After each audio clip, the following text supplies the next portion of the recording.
농담으로 여겼더라. 지난주에 이어서 두 번째 시간입니다. 롯의 사이들과 롯의 아내는 하나님의 심판의 경고를 농담으로 가볍게 이런 일이 어찌 있을 수 있겠느냐, 그런 일은 있을 수 없다는 마음으로 받아들였습니다. 그리고 오늘 우리가 읽은 말씀은 그 결과가 얼마나 비참한가를 보여주고 있습니다.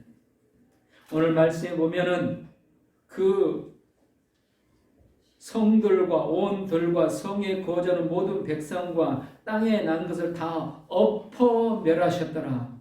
이게 엎어서 멸하셨다고 밝혀 보여주고 있습니다. 하나님께서 완전히 땅 속까지 다 엎어버리셨다는 겁니다. 똑같은 말씀을 29절에서도 강조하고 있습니다. 하나님의 말씀을 가볍게 여기는 사람들, 심지어는 성도들에게도 그 결과가 얼마나 비참하게 나타날 수 있는가를 보여주고 있습니다.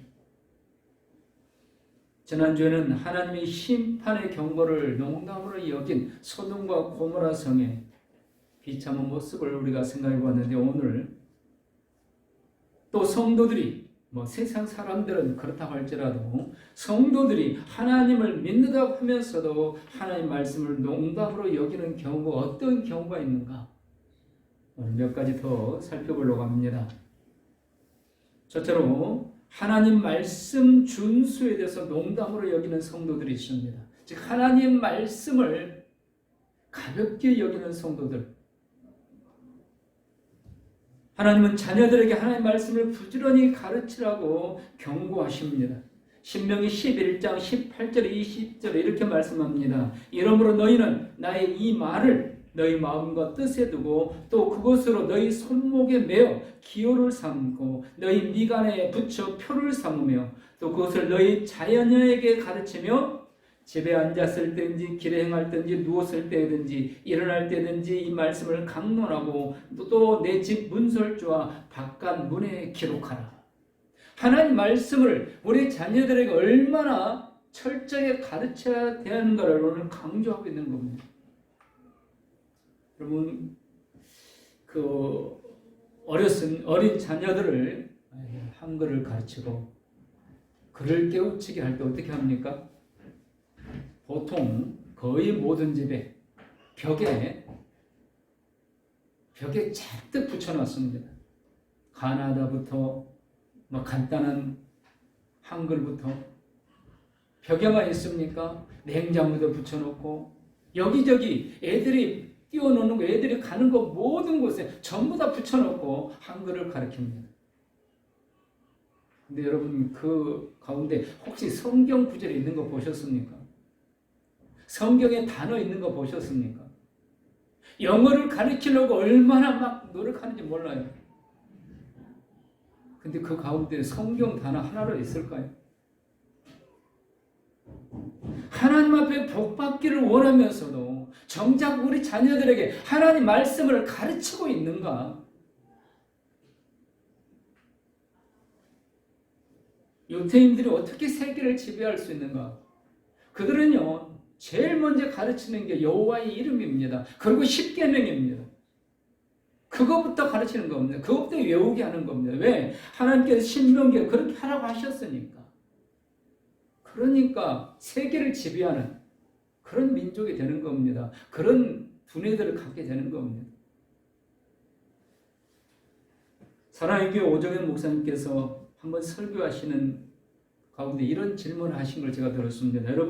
여러분의 자녀가 전국의 모의고사에서 1등을 했을 때, 학교에서 아니고 전국의 모의고사 1등했다. 여러분 얼마나 자랑스럽겠어요. 자, 이 경우하고 당신의 자녀가 성경고사대에서 1등했을 때, 그때 어느 때가 더 자랑스럽습니까? 그렇게 물었습니다. 여러분 사랑의 교회 어떤 교회인지 아시잖아요. 뛰어난 석학들이 정말 많은 교회입니다. 내노란 교육자들이 정말 많은 교회고 온갖 지식인들이 모인 교회입니다. 그런 질문을 했어요. 여러분 답은 분명합니다. 오정희 목사님도 그러더라고요. 여러분 답 다 알고 있잖아요. 답은 뭐예요? 세상 것 때문에 1등 때문에 자랑스러운 것보다는 하나님 말씀, 성경 고사를 봐서 1등 했을 때 더 기뻐, 더 자랑스럽다. 답입니다. 그런데 그렇게 하고 있는가? 이렇게 물으셨어요. 여러분 그렇게 하고 있냐? 여러분 과연 우리 그렇게 하고 있습니까? 내 자식이 영혼 구원받는 것 때문에 가슴 아파서 울면서 기도하는가? 아니면 내 자식이 좋은 직장에 취직하기 위해서 울면서 기도하고 있는가? 우리 스스로 한번 돌아보라는 겁니다. 가인과 아벨, 우리가 너무 잘 아는 인물들입니다. 똑같이 둘이 예배를 드렸지만 하나님께서 아벨의 제사는 받았지만 가인의 제사는 받지 않았습니다. 형임에도 불구하고 왜 그랬을까요? 성경은 분명히 말합니다. 하나님 말씀대로 하지 않았기 때문이라는 거예요. 형이 동생보다 하나님에 대해서 더 먼저 배웠고 한마디라도 더 많이 배웠을 것이 분명합니다. 아버지 아담이 형에게 열심히 가르쳤고 또 동생에 가르칩니다. 형은 자기 혼자 배웠고 동생이 배울 때 또 배웠습니다. 그럼에도 불구하고 이들이 하나님 말씀을 지키는 것은 수준이 달랐다는 겁니다. 아벨은 철저한 말씀을 지켰습니다. 형 가인은 2번, 3번 배웠지만 말씀을 가볍게 여겼습니다. 농담으로 여겼다는 겁니다. 여러분 농담으로 여겼다는 게 성도들에게는 가볍게 여겼다 이 말입니다. 이 말씀대로 죽어도 해야지 이렇게 생각하지 않았다는 겁니다. 하나님 말씀은 말씀이고 내 삶은 내 삶이고 현실은 현실이고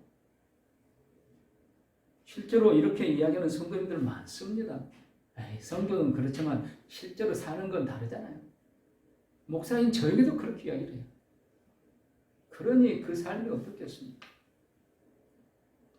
오정희 목사님 결론으로 이렇게 이야기하시더라고요. 여러분 자녀들에게 하나님 복 달라고 기도하면서 그런 심보를 가지고 예배를 드리는데 하나님이 그 예배를 받고 그 복을 주겠는가? 주실 수 없다는 겁니다. 여러분 심보부터 바꾸라고 그러시더라고요. 마음부터 바꾸라는 겁니다. 하나님 말씀에 대한 마음부터 바꾸라는 겁니다. 여러분 오늘 나의 예배를 하나님께서 연락해 주시냐 안 해주시냐 딱 한 가지가 기준입니다. 하나님 말씀에 대한 나의 태도. 내가 헌금을 얼마를 했느냐, 내가 11조를 했느냐 안 했느냐 이게 아닙니다. 하나님 말씀에 대한 나의 태도. 이게 예배가 연락될 수 있느냐 될 수 없느냐의 기준이라는 겁니다. 그러므로 우리 자녀들이 하나님의 은혜를 받고 복을 받고 또 내가 하나님의 은혜를 받고 복을 받기 원한다면 여러분 시대가 어려울 때일수록 하나님의 은혜와 복을 받아야 되는데 그러려면 부지런히 하나님 말씀을 배워야 되고 말씀대로 준수해야 되고 우리 자녀들에게 그 말씀 준사대로 부지런히 가르쳐야 된다는 겁니다. 여러분 구원의 진리를 어디서 배웁니까? 학교에서요? 학원에서요? TV에서? 유튜브에서? 배울 수 없습니다. 구원의 진리는 성경에 있습니다. 디모데후서 3장 15절에 이렇게 말씀합니다. 또 어려서부터 내가 성경을 알았나니 성경은 능히 너로 하여금 그리스도 예수 안에 있는 믿음으로 말미암아 구원에 이르는 지혜가 있게 하느니라. 여러분 다 구원 받으신 줄로 믿습니다. 어떻게 아셔요? 성경을 통해서. 성경을 통해서 구원의 진리가 있기 때문에 병 고침 받고 체험이 귀신 쫓아내는 체험이 우리를 구원에 이르는 지혜를 주는 게 아니라는 겁니다. 성경입니다. 하나님께 독생자 예수를 보내주셨고 그 예수님께서 십자가에서 나의 모든 죄를 용서해 주셨다. 이게 성경이 가르쳐 주는 거예요.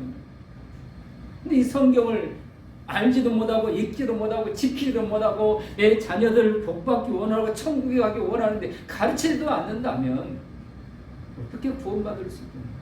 성경밖에 없다는 겁니다. 하나님 말씀을 준수하고 하나님 말씀을 부지런히 가르치라는 겁니다.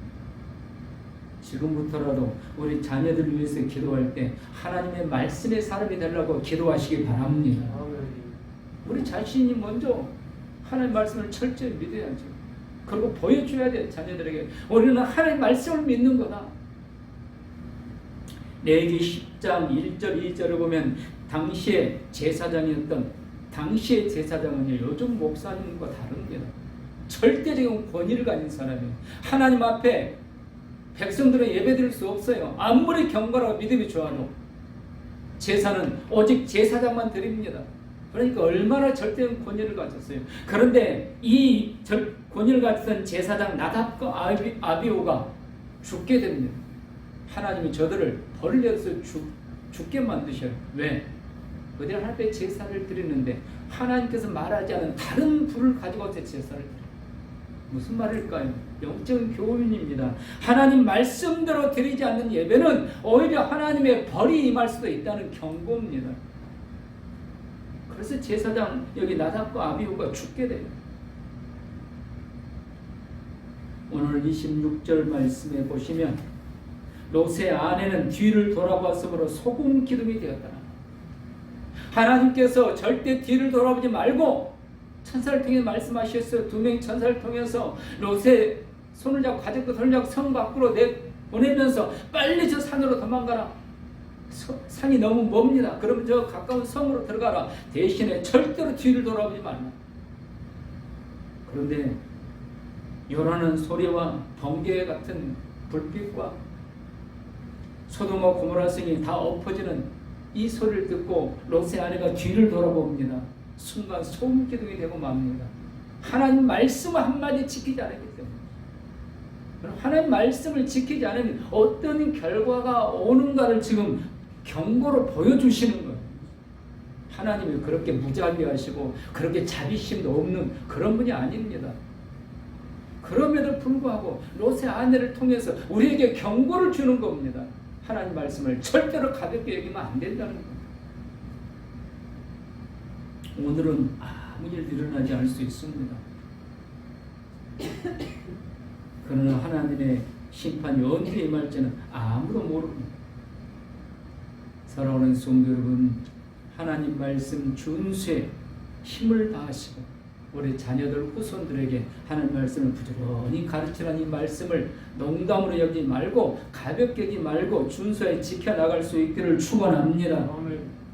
두 번째로 기도에 대한 경고, 이걸 농담으로 가볍게 여기는 성도들이 있습니다. 예수님은 분명하게 경고하셨습니다. 시험에 들지 않게 깨어 기도하라. 무슨 말입니까? 기도하지 않으면 시험에 든다는 겁니다. 이 말씀을 누구에게 하셨습니까? 믿음 없는 세상 사람들이 한 게 아닙니다. 예수님의 12 제자들에게 하셨습니다. 오늘 우리에게 하시는 말씀입니다. 믿음으로 살려고 하는 우리에게 이 코로나 위협 속에서도 하나님 먼저 예배를 드리는 우리에게 지금 하시는 말씀이에요. 아무리 네가 믿음이 있는 것 같고 아무리 네가 예배를 열심히 드려도 기도하지 않으면 시험에 든다. 그러므로 기도하라. 제자들은요 3년 동안 지금 예수님과 동행하면서 수없는 기적을 보았습니다. 능력을 체험했습니다. 오병이의 기적을 봤습니다. 죽은 자들이 살아났고 모든 병들이 고침받는 걸 자기 눈으로 보았습니다. 그리고 자기들도 예수님의 이름으로 수많은 병자들을 고쳤습니다. 귀신을 쫓아냈습니다. 자기들이 실제로 그렇게 해봤어요. 그런데 예수님의 이 경고대로 기도하지 못했습니다. 어떻게 됐습니까? 예수님이 체포되기 시작하는 순간부터 다 도망가기 시작합니다. 예수님을 모른다고 부인합니다. 시험에 든 겁니다. 여러분 뭐가 시험입니까?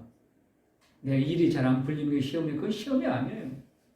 그건 축복의 통로일 수도 있고 기회일 수도 있습니다. 시험은 내 신앙을 팔아먹는 게 시험이고요. 예수님을 부인하는 게 시험이고 예배에서 멀어지는 게 시험입니다. 우리는 하찮은 내가 잘 안 되는 거, 내가 힘든 거, 내가 고난당하고 내가 어려움 당하는 거, 내 인생이 무거워지는 거, 이걸 시험이라고 착각합니다. 그건 시험이 아니에요. 시험은 신앙을 팔아먹는 게 시험입니다. 예수님의 제자들이 내가 예수님과 함께 죽겠다고 장담했던 그들이 예수님을 모른다고 부인하고 도망갔습니다. 이게 시험입니다. 왜? 기도하지 않으니까. 기도하지 않으니까. 기도 외에는 이런 유가 나갈 수 없느냐. 어둠의 세력들, 사탄과 귀신들, 모든 악한 것들, 기도 외에는 물리칠 방법이 없습니다. 시험이 없다면 하나님의 자녀가 아닙니다. 왜입니까? 이 악한 세상, 사탄이 지배하는 세상에 우리가 믿음으로 살려고 하는데, 천국 소망으로 살려고 하는데, 사탄이 하는 일이 뭐예요? 믿지 못하게 하는 겁니다. 천국 못 가게 하는 겁니다. 하나님 은혜와 복을 못 받게 하는 게 사탄이 하는 일이에요. 그러니까 성도가 이 땅에 살면서 고난 당할 수밖에 없습니다. 유혹이 올 수밖에 없습니다. 시험이 올 수밖에 없습니다. 그러나 하나님의 자녀는 어떤 시험도 이길 수 있고 어떤 유혹도 이겨낼 수 있습니다. 기도하시기 바랍니다. 아멘. 기도하면 이겨낼 수 있어요. 성경을 66권 달달 외운 사람도요, 기도하지 않으면 그 믿음에 힘이 없어요. 그 믿음의 능력이 없어요. 한 주간 정말 기도하는 삶을 살다가 주일날 예배드리는 성도하고요, 한 주간 10분도 기도하지 못하고 살다가 와서 예배드리는 성도와는 다릅니다. 여러분 기도하시기 바랍니다. 꼭 교회 와서만 기도하라는 거 아니에요. 어디든 기도할 수 있습니다. 아침에 눈을 뜨면 기도하시기 바랍니다. 저녁에 잠자리 들기 누워서 먼저 기도하시기 바랍니다. 요즘 성도들은 얼마나 고급 성도들인지 식사 시간에 식사 때 기도도 않고 식사하는 성도들이 대부분이라고. 주위 사람들 의식해서 못하는 건지. 여러분 기도하면 하나님께 놀라운 은혜와 기적을 일으켜 주십니다. 야고보 5장 15절 16절 이렇게 말씀합니다. 믿음의 기도는 병든 자를 구원하리니, 믿음의 기도는 병든 자를 구원하리니 주께서 그를 일으키시리라. 혹시 죄를 범하였을지라도 사함을 받으리라. 그러면 너희 죄를 서로 고백하며 병이 낫기를 위하여 서로 기도하라. 의인의 간구는 역사하는 힘이 큼이니라. 오늘 중에 성도님들이 이런 기도자들이 될 수 있기를 축원합니다. 하나님은 누구든지 기도할 수 있다고 말씀하십니다. 기도는 목사님만, 장로님만, 권사님만 하는 게 아니라는 거예요. 교회 오래 다닌 성도만 기도할 수 있는 게 아닙니다. 기도는 누구든지 할 수 있습니다. 마태복음 7장 8절에 구하는 이마다, 여기 구하는 이마다는 누구든지 구하면 이 말입니다. 찾는 이, 누구든지 찾으면, 두드리는 이에게 누구든지 문을 두드리면 하나님은 주신다는 겁니다. 누구든지 기도할 수 있다는 겁니다. 오늘 처음 교회 온 성도도, 오늘 처음 하나님에 대해서 소개받은 성도도, 아직 확신도 없어도 기도할 수 있습니다. 누구든지 기도할 수 있다는 겁니다. 성경은 전혀 기도에 힘쓰라고 계속해서 강조합니다. 전혀 기도에 힘쓰라. 바로 그때 요엘 선자가 예언했던 놀라운 기적이 일어납니다.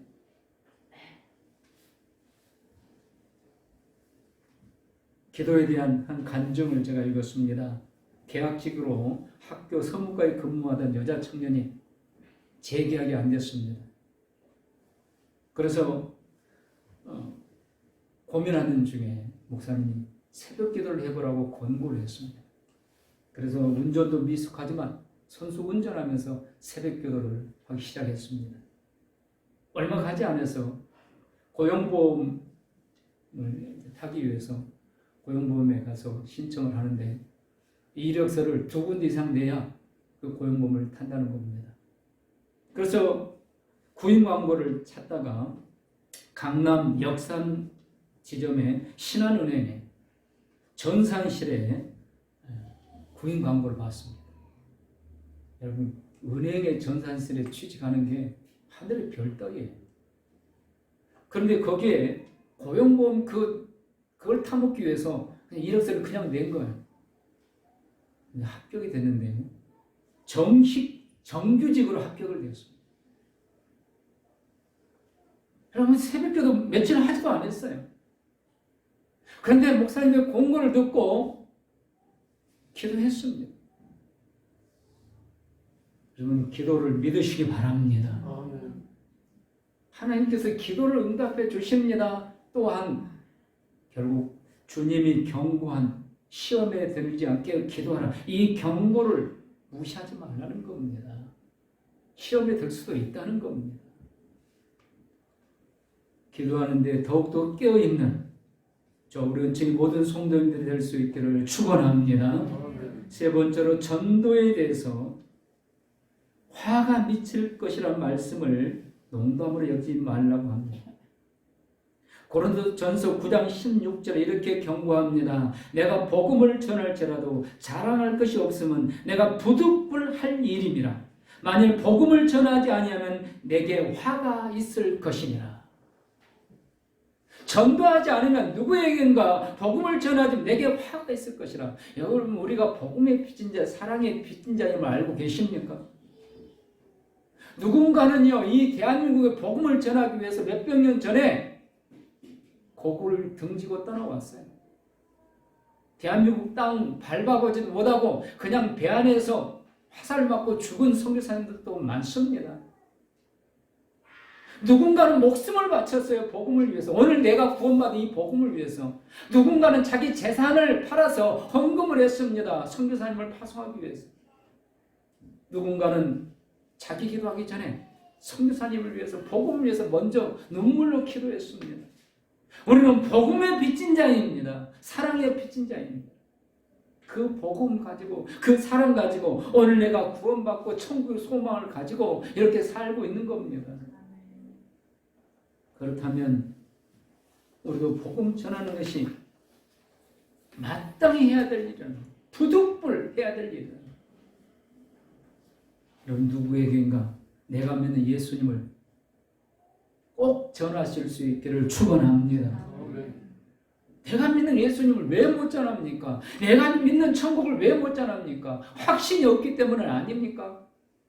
아니면 용기가 없는 건 아닙니까? 오직 전도, 오직 영혼 구원, 오직 하나님 나라 확장. 이게 우리가 살아야 될 이유입니다. 아파트 평수 늘리기 위해서 사는 게 아닙니다. 자가용 좋은 걸 바꾸기 위해 사는 게 아닙니다. 영혼 구원을 위해서 살아야 한다는 겁니다. 마지막 주님의 재림에 대한 경고를 농담으로 여기는 성도들이 있습니다. 더욱더 요즘 시대는 더욱더 그러는 것 같아요. 과학이 발달해서 저 우주를 여행하고 이제 일반인들도 돈만 있으면 우주 여행하잖아요.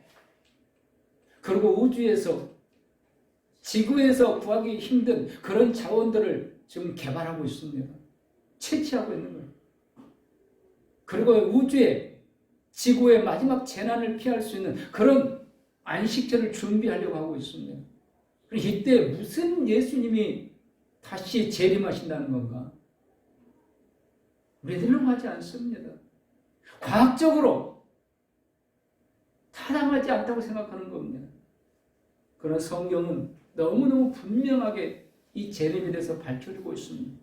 요한복음 14장 1절부터 3절에 이렇게 말씀합니다. 너희는 마음에 근심하지 말라. 하나님을 믿으니 또 나를 믿으라. 내 아버지 집에 거할 곳이 많도다. 그렇지 않으면 너희에게 일렀으리라. 내가 너희를 위하여 처소를 예비하러 가노니 가서 너희를 위하여 처소를 예비하면 내가 다시 와서 너희를 내게로 영접하여 나 있는 곳에 너희도 있게 하리라. 그럼 믿으십니까? 지금 예수님이 뭐하고 계십니까? 성령을 보내셔서 우리에게 믿음을 갖게 도와주십니다. 그리고 예수님은 친히 우리가 영원히 거할 나의 영원한 집, 이 땅에서 지금 살고 있는 아파트, 이 땅에 살고 있는 이 집이 아니라 내가 영원히 누릴 수 있는 그 영원한 내 집을 지금 준비하고 계신다는 거예요. 그리고 때가 되면 예수님이 나를 데리러 오신다는 겁니다. 그리고 예수님이 함께 데려가서 그곳에서 영원히 함께 사시겠다는 겁니다. 그럼 이게 기독교의 진리입니다. 이게 기독교의 소망입니다. 이 땅에서 뭐 돈 좀 더 벌고 이게 우리의 소망이 아닙니다. 이 말씀이 사도행전 1장 9절 11절에서는 이렇게 말씀합니다. 가르다 갈릴리 사람들아 어찌하여 서서 하늘을 쳐다보느냐 너희 가운데서 하늘로 올려오신 이 예수는 하늘로 가심을 본 그대로 오시리라. 예수님께서 부활하셨고 40일 동안 많은 제자들과 성도들에게 보이셨습니다. 그리고 500여 명이 보는 가운데서 예수님이 구름을 타고 하늘나라로 올라가십니다. 그 500명이 깜짝 놀라는 거죠. 정말 예수님이 말씀하신 대로 맞구나. 우리를 위해 처소를 준비하러 가시는구나. 그래도 반신반의합니다. 다 놀래 서 있습니다. 그때 천사들이 그 500여 명에게 말해주는 거예요. 어찌 서서 하늘을 쳐다보느냐? 어찌하여 그렇게 입을 벌리고 놀래 있느냐? 너희 가운데서 하늘로 올리우신 이 예수님은 하늘로 가신 본 그대로 오시리라. 너희가 본 그대로 모든 사람들이 볼 수 있도록 예수님은 다시 재림하신다는 것을 믿으시기 바랍니다. 많은 이단들이, 많은 신비주의자들이 예수님이 이미 재림하셨다. 예수님이 어디에 은밀하게 오신다. 성경은 그렇게 말씀하지 않았어요. 500여 명 믿는 자들이 다 보는 가운데 승천하셨고 또 그렇게 오시겠다고 말씀합니다. 여러분 예수님 반드시 재림하시는데 우리 눈으로 똑똑히 볼 수 있도록 재림하신다는 것을 믿으시기 바랍니다. 예수님이 재림 반드시 하셔요. 내 눈으로 볼 수 있도록.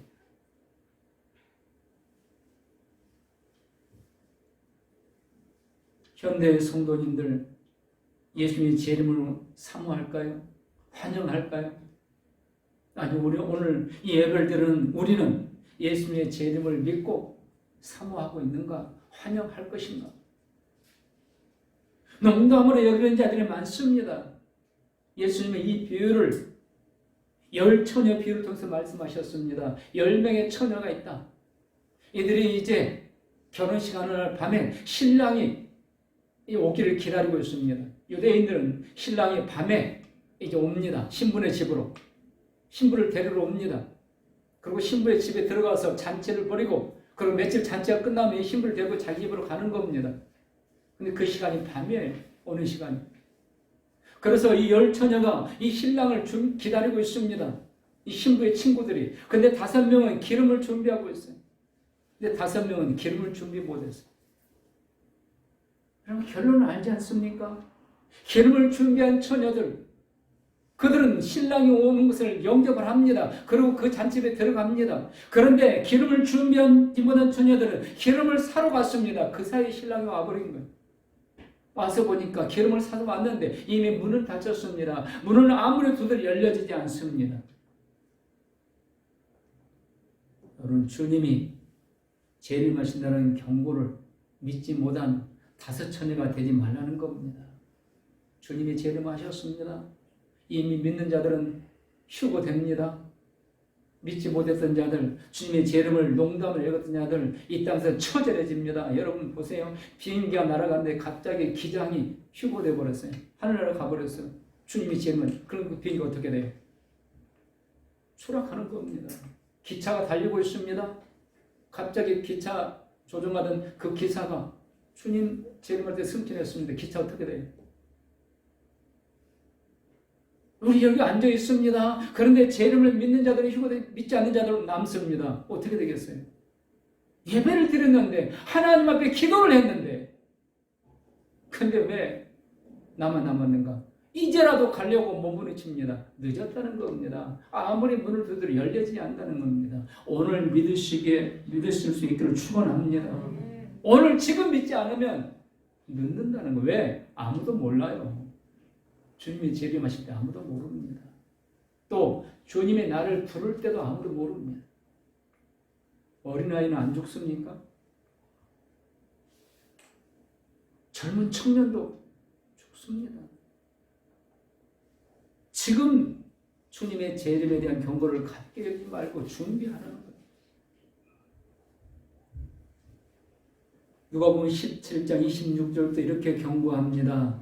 노아의 때에 된 것과 같이 인자의 때에도 그러하리라. 노아가 방주에 들어가던 날까지 사람들이 먹고 마시고 장가들고 시집가더니 홍수가 나서 그들을 다 멸망시켰으며 또 롯의 때와 같으니 사람들이 먹고 마시고 사고 팔고 심고 집을 짓더니 롯이 소돔에서 나가던 날에 하늘로부터 불과 유황이 비오듯 하여 그들을 멸망시켰느니라. 인자가 나타나는 날에도 이러하리라.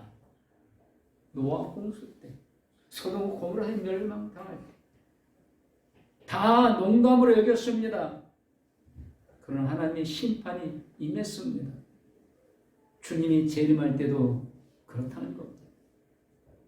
그래서 디모데후서 4장 3절부터 이렇게 경고합니다. 때가 이르르니 사람이 바른 교훈을 받지 아니하며 귀가 가려워서 자기의 사욕을 따를 스승을 많이 두고 또 그 귀를 진리에서 돌이켜 허탄한 이야기를 따르리라. 그러나 너는 모든 일에 신중하여 고난을 받으며 전도자 일을 하며 내 직무를 다하라. 오늘 우리 시대 아닙니까? 얼마나 스승들이 많습니까? 얼마나 전문가들이 많습니까? 자녀 교육에 대해서 성경을 한번 읽어보지도 못하고 성경을 한마디 가르치지도 못하면서 TV에서 나오는 전문가들의 말은 귀담아 듣고 그렇게 하려고 애쓰지는 않습니까? 오늘 경고 그대로예요. 스승을 많이 두고 건강에 대한 스승, 우리 삶의 각 분야에 대한 스승들을 얼마나 많이 두고 살고 있는지 몰라요. 그러면서 정작 하나님의 말씀, 성경은 단 한마디도 알지도 못하고 읽지도 못하고 따르려고도 하지도 못하고 주님의 재림에 대해서 전혀 관심도 없다는 겁니다. 오늘 우리가 사는 시대입니다. 성도들도 마찬가지라고 경고하고 있는 겁니다. 말씀을 마칩니다. 이석 우화에 나오는 내용입니다. 사자와 당나귀와 여우가 힘을 합해서 사냥을 했습니다. 그리고 사냥한 것을 이제 사자와 당나귀와 여우가 나눠야 되는데 사자가 당나귀에게 나누어 보라고 그랬습니다.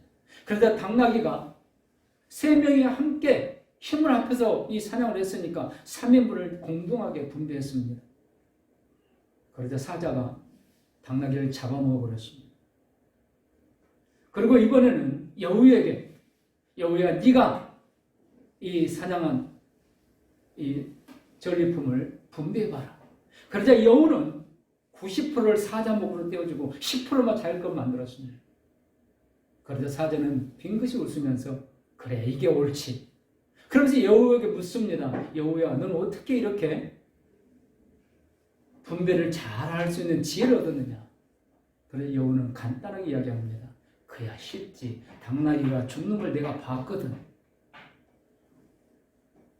당나귀가 왜 죽은 걸 금방 봤으니까. 안 죽으려면 어떻게 하는 걸 알았다는 겁니다. 이게 이석 우화에 나오는 내용입니다. 여러분 이석 우화가 어떤 교훈을 줍니까? 이렇게 하면 된다 안 된다를 주는 교훈입니다. 남에게 일어난 일을 보고 내게 일어날 일을 미리 생각하라. 이게 지혜라는 겁니다. 여우는 이 지혜를 가져서 살게 된 겁니다. 남이 건강이 안 좋아졌다? 왜 안 좋아졌는가? 그걸 보면서 내 건강 관리를 할 수 있는 겁니다. 남이 사업을 실패했다? 남이 직장에서 어려움을 당하고 있다? 왜 그렇게 되었는가? 다른 사람의 삶을 보고 배우라는 겁니다. 이게 지혜라는 겁니다. 소돔과 고모라의 멸망한 것을 보면서 롯의 아내가 소금기둥이 되는 걸 보면서 지혜를 가지라는 겁니다. 무엇을 해야 되는지 무엇을 하지 말아야 되는 것을 깨달으라는 겁니다. 이게 지혜라는 겁니다. 어리석은 당나귀처럼 살지 마시고 지혜로운 여우처럼 사시기를 축원합니다. 주님은 분명히 재림하시는데 성경 전체가 이 사실을 강조해주고 있습니다. 반드시 그날이 온다. 그날이라는 단어를 강조하고 있습니다. 이 그날이라는 단어가 처음 사용한 게 창세기 7장 11절입니다. 노아가 600세 되던 해 2월 그달 17일이라 그날에 큰 기쁨의 샘들이 터지며 하늘 창들이 열려 하나님의 심판이 시작되었다는 겁니다. 그날 마가복음 13장 19절에 예수님은 이렇게 말씀합니다. 그 날들은 환난의 날이 되었습니다. 하나님이 창조하신 창조부터 지금까지 이런 환난이 없었고 후에도 없으리라. 그날 하나님이 심판하십니다. 반드시 임한다는 겁니다. 그날을 준비하는 게 지혜로운 자의 삶이라는 겁니다. 오늘 이렇게 평안한데 오늘 코로나 때문에 우리가 좀 마스크를 쓰고 살긴 하지만 그래도 이런 시대에 무슨 주님이 재림하고 하나님의 심판이 임한다는 건가? 노아의 홍수 때 그랬습니다. 소돔과 고모라성이 멸망할 때 그랬습니다. 현대 역사에 나오는 저 로마가 멸망할 때 폼페이오 그 성이 완전히 불바다될 때 바로 그랬습니다. 먹고 마시고 퇴락하고 퇴폐적인 문화가 온 세상을 지배하고 그래서 로마의 그 유적지에 가면 지금도 발굴된 유적지 보면 이 도시 가운데 길이 있는 그 옆에 온천이 흐르는 물을 만들어 놨습니다. 그곳에 들어가서 누구든지 온천을 즐기면서 퇴폐적인 그런 성적인 쾌락을 즐기는 거예요. 우리가 사는 시대가 그렇습니다. 하나님의 경고, 하나님의 말씀 믿는다 하면서도 우리가 너무 가볍게 여기고 있는 것은 아닌가 돌아보시면서 하나님 말씀의 준수자들, 하나님 말씀대로 살려고 힘쓰고 애쓰는 우리 모두가 되어서 주님이 약속하신 모든 것들을 받아 누리실 수 있기를 주님의 이름으로 축원합니다. 기도